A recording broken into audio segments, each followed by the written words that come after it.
Hi. My husband, Steve Ross, lost his life to colon cancer on June 30th, 2003, at the age of 34. When he was diagnosed at the age of 30, we had a 7-year-old son, in addition to 3 college-age children that I had from a previous marriage. I was blessed to have 12 amazing years with him. Steve was from Texas. I met him while he was in the military. He loved being in the military, everything about it, especially being out at sea, chasing drug runners, boarding their ships, and bringing them to justice. He also liked rescuing hurricane victims, sometimes arriving just hours after the hurricane left. He had no fear. That is what I fell in love with. He had no fear until his diagnosis of cancer. Unfortunately, that is what cancer can do. It can change lives, sometimes forever, which is why the Cancer Relay is so vital, and everyone's contribution is so important. Not only that we are raising money, but we are raising awareness, coming together, just as we are, as a community, providing hope, support, and strength to each other is uplifting. Making new friends, just as I did today, and hanging out with old friends. And mostly being able to talk and share stories with people you know will understand. Plus, I was going to say, we get to exercise, but that simply wasn't a benefit for me. Fear, I have to say, was there in the beginning for us. But after a while, you forget that it's there. You simply have no time. You get too busy with life. You start to realize that if you want to accomplish anything, you can't sit around and become paralyzed by fear and anger. Something has to go. And knowing my Steve, it wasn't going to be the fun stuff. Not the rodeos, not the surfing, not the basketball, and certainly not roller skating with his son. Of course, that was on the good days. But even on the bad days, just being able to eat a bowl of soup together was a good thing. When asked about our life together, I've often quoted Charles Dickens' A Tale of Two Cities. I'm sure you've heard it. It was the best of times, and it was the worst of times. Certainly everyone knows what I mean by the worst of times. The diagnosis of cancer in itself is horrible, but the ensuing surgeries, chemo, and radiation, and side effects are, without a doubt, the worst of times. And I'm sure some people may wonder how I can say the best of times. I can say the best of times because during those 4 years, cancer made us pause.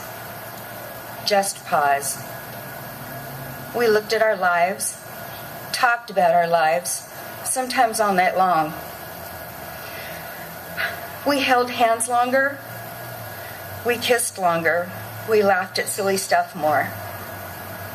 We started not just living for the day, but living for the moment. We learned that you return calls, you return texts, and that writing sweet messages on the mirror sometimes is important. Cleaning isn't so important. Taking off for a day trip to the beach, a picnic in the backyard, dancing to Frank Sinatra in the garage, and playing games with your kids is what becomes a priority. Sometimes on a bad day, just lying next to Steve quietly, memorizing the freckles on his back, or just holding his hand, turned out, in the long run, to be a perfectly good enough day. Seeing the blessings in the big things is easy, but finding the blessings in the small things is more difficult, but so much worth the effort. I have friends who have had similar circumstances, and being around such positive people with wisdom and a sense of humor has made all the difference in my life. My friend Veronica, who we've all talked about tonight, who's the chairman of this event, was recently diagnosed with not only cancer, but an autoimmune disease. She's constantly on the go, and almost always, with a positive attitude, and now with a concussion, for God's sakes. And I've asked her how she stays so positive, and she says, hey, I have way too much to do. I can't sweat the small stuff, and besides, Marty worries enough for the both of us. My friend Ted, who's also a member of this committee, was diagnosed with colon cancer after serving in Iraq and Guantanamo.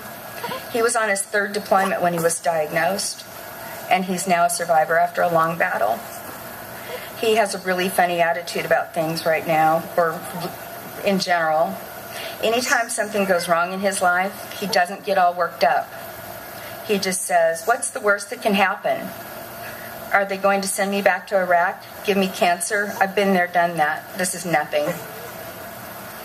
And then there's my best friend, Debbie Morris. She lives states away from me and is battling inflammatory breast cancer for the 3rd time, which is why I'm rocking one of her shirts. Woohoo!